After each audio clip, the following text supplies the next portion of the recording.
여러분은 존경한 사람이 있습니까? 그동안 살아오시면서 존경하는 그러한 인물이 있으시냐는 거예요. 존경하는 사람이 있다는 것, 이것이 얼마나 중요한지 몰라요. 존경하는 사람이 없다면 이 사람 우리가 어떻게 해야 될지도 모릅니다. 다시 말하면 모델이 있어야 된다는 얘기예요. 상당히 중요한 문제라고 할 수 있습니다. 특별히 어린아이들에게는 더욱더 그렇습니다. 존경과 신뢰를 할 수 있는 그러한 모델, 그런 모델이 없다면 어떻게 해야 될지 모르고 헤매이고 다닐 수밖에 없다는 것입니다. 여러분, 우리가 살아가면서 선택해야 될 것들이 많이 있지만 특별히 선택의 여지가 없이 축복받는 데에는 4가지가 있습니다. 4가지의 축복은 꼭 챙길 줄 알아야 된다는 것이지요. 첫 번째 축복은 부모를 잘 만나야 하는 것입니다.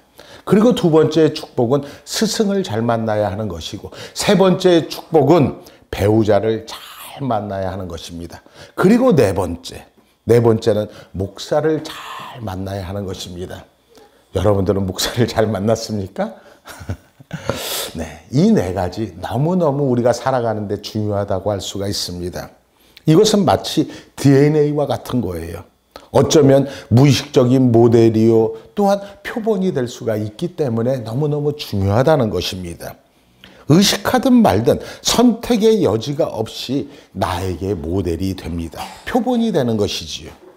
또 그를 따라갈 수밖에 없고 그 사람에게서 배울 수밖에 없고 그와 같이 살아갈 수밖에 없는 것입니다. 그래서 같은 운명의 길을 갈 수밖에 없는 그러한 무의식적인 모델이 있고, 또 그런가 하면 4살 이후부터는 의식적인 모델이 있다는 겁니다. 내가 선택하는 거예요. 4살 이후부터는 그 모델을 내가 선택해 나간다는 것이지요. 부모님이 말씀합니다. 그러면 그 부모님의 말씀을 듣고 순종할 수도 있고 거역할 수도 있고 갈 수도 있고 올 수도 있는 거예요. 이렇게 하면서 우리는 일생을 살아가고 있는 것입니다. 여러분, 사람은요, 누구나 모델이 있어야 되는 거예요. 누구를 쫓아가느냐에 따라서 그 운명이 달라질 수가 있기 때문에 그렇습니다. 우리가 깊이 생각해야 하는 것입니다. 우리가 이런 얘기 많이 들어봤을 것입니다. 반면교사. 흔히들 우리는 반면교사라고 말을 합니다. 본받을 만한 것이 없으니까 반대로 생각하면 된다. 그래서 반면교사예요. 이 사람이 어떤 잘못을 했다. 야, 저 사람 너무나 큰 죄를 저질러서 감옥에 가니까 너는 절대로 그러면 안 된다. 이렇게 말하는 것이 반면교사예요. 그런데 여러분, 이 반면교사란 말이 얼마나 슬픈 말인지는 모릅니다. 뭐든지 하지 마라 그런 말밖에 안 하거든요. 그 반대로 정면교사라는 말이 있습니다. 정면교사. 저 사람처럼 하지 마라 이런 교육이 아니라 이 사람처럼 하면 된다. 이 사람처럼 살아가면 성공할 수 있다라고 말할 수 있어야 한다는 겁니다. 이런 정면교사가 있어야만이 아이들이 그대로 배우고 성공할 수 있는 그러한 삶을 살아갈 수 있다는 말입니다. 이렇게 하지 마라, 저렇게 하지 마라, 이렇게 하지 마라 하는 것은요, 많은 문제가 있다는 겁니다. 그런데 가만히 살펴보니까 우리가 살아가면서 보면 이렇게 해라, 이렇게 하라 이런 말들은 안 하더란 말입니다. 이것이 우리가 살아가는 오늘의 현 상황이라고 할 수가 있습니다. 더군다나 우리 교회에서는요, 신앙적인 이 모델이 얼마나 중요한지 몰라요. 내가 오늘을 어떻게 살아가느냐에 따라서 내 일생이 이루어져 가는데, 내 신앙이 바뀌어져 가는데, 그렇기 때문에 이 신앙적 모델이 얼마나 중요한지 몰라요. 여러분, 유대 사람들에게는요, 좋은 풍속이 있어요. 오늘 본문에 잠깐 얘기가 나오지만 지금처럼 그 당시에는 뭐 전화가 있거나 TV가 있거나 뭐 그런 시대는 아니었잖아요. 그러니까 여기에 누가 등장하냐면 랍비라는 사람이 등장을 해요. 이 랍비라는 사람은요, 하나님의 말씀을 전하고 하나님의 말씀을 연구하는 사람이 랍비거든요. 이 랍비가 이 마을 저 마을 다니면서 계속해서 교육을 하고 다니는 거야. 말씀을 전하는 거예요. 그래서 이 마을에 가서 말씀을 전하고 저 마을에 가서 말씀을 전하고 그렇게 하면서 다니는데, 그래서 이 랍비가 이 마을에 오신다고 하면요, 모든 엄마들이 아이들의 손을 잡고 다 나와요. 그대로 다 나와서 뭐라고 그러냐면, 얘들아, 이분이 하나님의 사람이시다. 이 랍비를 존경해라. 내가 존경하듯이 너도 존경해라. 그러니 너도 이 랍비의 말씀을 하나님의 말씀으로 들어야 한다. 이것이 오늘의 본문에 나와 있는 내용이에요. 그래서 어린이들을요, 예수님께 데려와서, 야 봐라, 예수님 보고 이분이 랍비시다, 이분이 하나님의 사람이시다, 저분을 존경의 눈으로 바라보고 또 그 한 말씀 한 말씀 하시는 것을 새겨들어라, 이 말을 하고 있는 거예요. 그 말씀 속에서 너희들이 하나님의 음성을 들을 수 있어야 한단다. 이렇게 어머니들이 교육을 하더라는 말입니다. 이것이 이스라엘 사람들의 전형적인 교육이에요. 존경과 신뢰, 그리고 경건. 존경과 신뢰, 경건. 얼마나 중요한 말입니까? 아주 백지와 같은 이 어린아이들의 마음을요, 그리스도께로 인도하고 랍비에게로 인도하고, 그래서 존경의 눈으로 존경하는 사람이 되게 하고, 그리고 하나님의 사람으로 성장하는 기회를 어린아이들에게 제공해 주는 거예요. 그래서 하나님의 사람으로 성장할 수 있는 그러한 기회를 어린아이들에게 제공을 해줘야 한다는 겁니다. 그래서 오늘 본문에 보면 이 엄마들이 이 아이들을 데리고 예수님께로, 그리스도께로 나오는 모습이 나타나 있는 것입니다. 여러분, 우리가 좀 전에도 말씀을 드렸지만 이 모델과 표본이라는 것은 너무너무 중요하다는 거예요. 누구를 닮아가느냐. 여러분, 요즘 세상 사람들은요, 어쩌고 저쩌고 해도 저 정치인들 닮아가면 안 된다라고 말을 해요. 자기 아들이, 자기 딸이 정치인을 닮아간다고 하면은 그거 좋아하는 사람 한 명도 없더라고요. 왜요? 존경받지 못하니까. 하도 거짓말을 많이 하니까. 도대체 눈 뜨고는 봐줄 수가 없으니까 그렇다고 그래요. 그래서 누구를 닮아가느냐가 이 어린아이들에게는 너무너무 중요하다는 겁니다. 그런데 지금 여러분, 우리는 닮을 사람이 없고 존경할 만한 사람이 없기에 문제라는 것입니다. 그래서요, 요즘 아이들 보면요, 이 세상에 살아가면서 너무나 허우적거리는 경우가 많이 있잖아요. 그리고 그 아이들 우리가 야단을 치는데 그 아이들이 잘못한가요? 잘못한 건가요? 아니요. 우리가 본을 보이지 못했고, 우리가 제대로 신앙생활하지 못했고, 우리가 하나님을 바로 공경하지 못했기에 이러한 결과들이 나타나더라는 것을 우리는 알아야 한다는 것입니다. 짧은 글이지만요, 제 마음속에 항상 두고 있는 그러한 이야기가 있습니다. 유치원 다니는 아이들이 있었는데, 그 유대 아이들인데, 이 아이들이 있잖아요, 남자 한 아이와 여자 아이가 막 말다툼을 막 해요. 막 말로 싸워요. 어떻게 하냐면요, 한 남자 아이가요, 한 여자 아이한테 이렇게 따져 물어요. 야, 하나님이 계시냐? 하나님 안 계시냐? 너 하나님 봤니? 못 봤니? 이렇게 하고 막 따져요. 그러니까 이 여자아이가 하는 말이 이래요. 하나님은 분명히 계셔. 이렇게 말을 합니다. 그랬더니 이 남자아이가, 너 봤어? 너 못 봤지? 왜 거짓말해? 막 이렇게 하는 거예요. 그런데 못 봐놓고서 어떻게 네가 하나님이 계신 줄 어떻게 아니? 이렇게 막 여자아이가 따지는 거예요. 그런데 이 여자아이가 뭐라고 대답하냐면요, 우리 어머니가 말했어. 우리 엄마가 말했어. 우리 엄마가 말했으니까 그건 틀림없어. 분명한 말씀이야. 여러분, 얼마나 부러운 이야기입니까? 여러분이 살아가면서 여러분들이 아이들에게 말했을 때 그 아이들이 모든 것을 믿어주던가요? 전적으로 이 아이는 어머니를 믿었던 것입니다. 여러분, 교육에는 여러 가지가 있지만요, 가장 행복한 가정이 어떤 가정인지 아세요? 야, 아이들에게 그러는 거예요. 너, 네 아버지처럼 돼야 한다. 네 아버지처럼 믿어야 된다. 네 엄마처럼 살아야 한다. 그게 아이들에게 말해주는, 바라볼 수 있는 가장 행복한 가정이라는 거예요.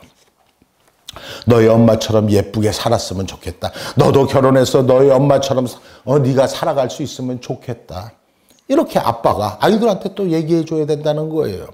이렇게 아이들한테 말해주는 가정이 가장 행복한 가정이다라는 겁니다. 그런데 현실은 어쩌면 정반대입니다. 제발 야, 네 애비 좀 닮지 마라. 절대로 네 엄마 좀 닮지 마라. 이렇게 말하는 사람들 많잖아요. 이런 말을 듣고 자라나는 아이들이 커서 뭐가 될 거예요? 뭐가 될 것 같습니까? 저는 잘 압니다. 어느 목사님이 계셨는데 그 목사님의 목회가 그 목사님의 사모님에게는 마음에 들지 않았어요. 그래서 그 목사님의 사모님인데도 말끝마다 아이들에게 이렇게 말했습니다. 야, 니들 제발 네 아빠 좀 닮지 마라. 그랬더니 결국에는요, 그 아이들이 다 안 믿게 되고 다 교회를 떠나버렸어요. 어쩜 그렇겠습니까? 그 원인이 어디에 있을까요? 사모님이 아이들을 앞에 놓고, 야, 네 아버지는 목사님이셔. 네 아버지는, 네 아빠는 하나님의 종이시다. 제발 네 아버지를 닮아야 한다. 이렇게 하면 아들이 목사가 되지만 사모님이 목사 남편에게 뭔가 마음에 안 드는 점이 있다고 해가지고 야, 제발 네 아빠처럼 돼서는 안 된다. 절대로 네 아빠를 닮아서는 안 된다라고 말해보세요. 그러면 그 아이들이 어떻게 되겠는가? 그래요. 교육이 여기에 있는 것입니다. 부부간의 문제만이 아니에요. 가정교육의 기본이 바로 여기에서 나타난다는 것입니다. 내 아버지를 닮아라. 내 아버지를처럼 믿어라. 응? 내 아버지를 존경해야 한다. 너의 어머니처럼 네 엄마처럼 살아가야 한다. 이 얼마나 간단하고 확실한 교육입니까? 그렇다면 아이들이 눈을 부릅뜨고 자기 아버지가 살아가는 모습을 볼 것이요, 자기 엄마가 살아가는 그 삶을 보고선 그대로 따라하면서 그 모델대로 표본대로 그렇게 잘 성장할 것 아닙니까? 그런데 현재는 모델이 없다는 겁니다. 표본이 없는 거예요.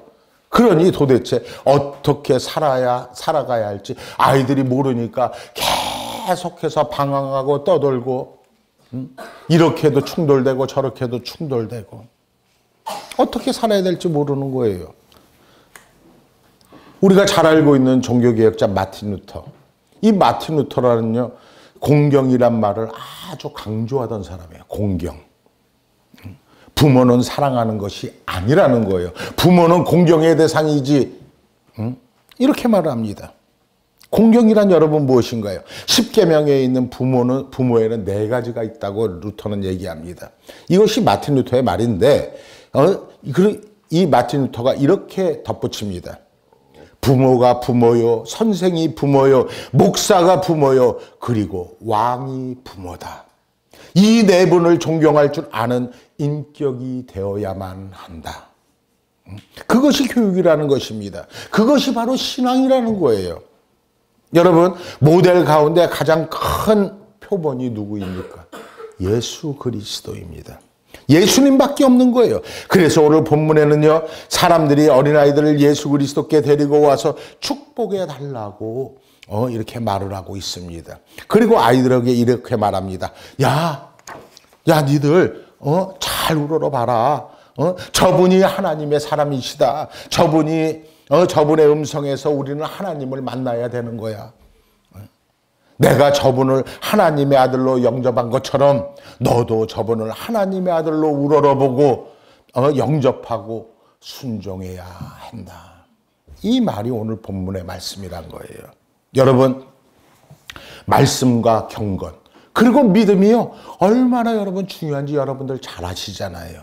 모델은요, 말로 되는 것이 아니에요. 경험으로 되는 것이요, 보여주는 것으로 되는 거예요. 부모의 교육은 말에 있는 것이 아닙니다. 아무 말 안 해도 괜찮아요. 말하지 않아도 되는 거예요. 굳이 말할 필요가 없으니까. 왜요? 가정교육은 말이 필요가 없고 그대로 보여주는 것이 가정교육이기 때문에 그래요. 말이 많아지면요, 그 다음에는 벌써 다른 문제가 생기더라고요. 제가 해보니까 그래요. 우리가 이걸 잊지 말아야 합니다. 오직 내가 그리스도를 사랑하고 경건한 생활을 지켜가면요, 그걸 보는 사람들, 그걸 보는 어린아이들이 알게 모르게 깊은 양심을 가지고 그리스도의 형상을 자신들의 마음속에 계속해서 새겨갈 수가 있다는 사실을 우리가 잊어서는 안 된다는 것입니다. 유명한 이야기가 있어요. 미국 시카고의 그 어느 시골에 있는 조그만 교회예요. 어느 날 아주 허름한, 아주 낡은 그 옷차림에 한 소년이 그 시골 교회에 들어옵니다. 그 몰골을 보니까요, 어린아이들이요, 이렇게 환영해 주지 못하고 너무나, 그렇게 좀 보이니까, 피하고, 별로 가까이 하지 않았어요. 그때요, 그 주일학교 선생님은요, 그 아이를 꽉 끌어 안아줍니다. 네가 교회에 나온 것을 우리는 환영한다. 이러면서. 그리고 그 아이를 계속해서 사랑해 줍니다. 그 아이의 아버지는요, 알코올 중독자였어요. 아주 술주정뱅이였어요. 술만 마시면요, 고래고래 소리를 지르고 집안을 전부 다 때려 부시고 난장판을 만들어 버립니다. 그리고 아이들을 막 때립니다. 자신의 자식들을 막 때리는 거예요. 이 아이는 그런 집에서 자란 아이였어요. 사랑이라는 것을 전혀 모르고 살아왔던 그런 아이였어요. 그런데요, 그 아이가 교회에 나오자 선생님이 그 아이를 확 끌어안아주고 계속해서 사랑으로 안아주고 덮어주고 감싸 안았습니다. 거기에 그 아이가 그만 흠뻑 빠져서 열심히 교회 생활을 하기 시작합니다. 그 아이가 뒷날 온 세계를 뒤흔들었던 세계 최고의 부흥사인 무디 목사님이 되어온 것입니다.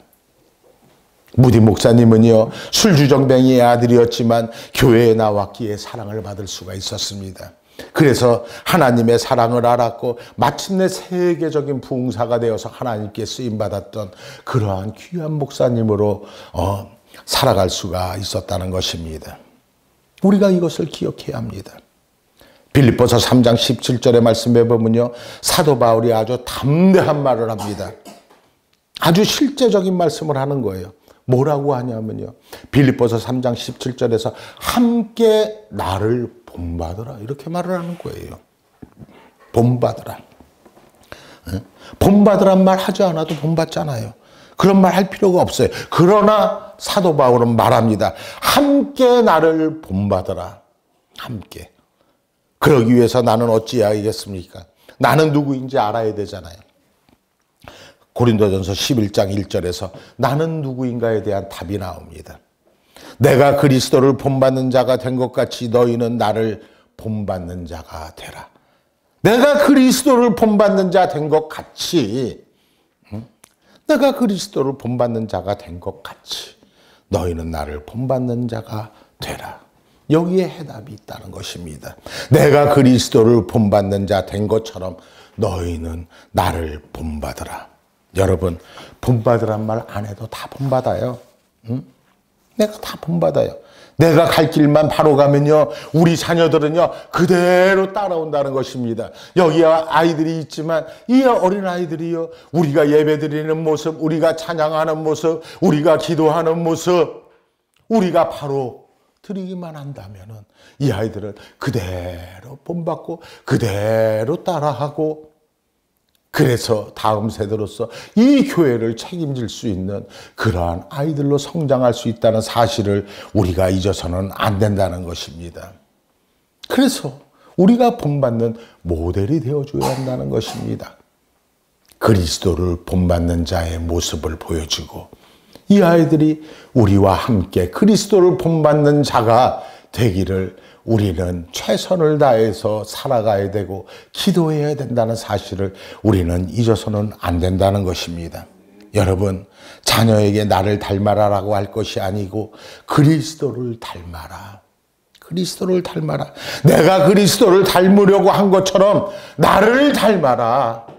이렇게 말할 수 있어야 한다는 것입니다. 이 같은 아름다운 역사가 우리 가정에서 이루어져야만이 우리의 가정이 새로운 분위기로 그리스도화되는 역사가 우리 가정에 나타난다는 사실을 우리는 잊어서는 안 된다는 것입니다. 내가 그리스도를 본받는 자 된 것처럼 너희는 나를 본받으라. 이 말을, 이 사도 바울의 말씀을 우리의 자녀에게도 할 수 있어야 된다는 것입니다. 이 어린아이들을 통해서 우리의 다음 세대가 약속되어져 있기 때문에 그렇습니다. 이 아이들을 통해서 하나님은 계속해서 이 주님의 몸된 교회를 세워갈 것입니다. 이루어갈 것입니다. 온전한 교회가 될 것입니다. 더욱더 아름다운 교회가 되게 할 것입니다. 그것을 우리가 절대로 잊어서는 안 될 것입니다. 그리스도를 닮아라. 내가 그리스도를 닮으려고 한 것처럼 나를 닮아라. 이렇게 우리의 자녀들에게 말할 수 있는 저와 여러분들 되기를 주의 이름으로 축원을 드립니다.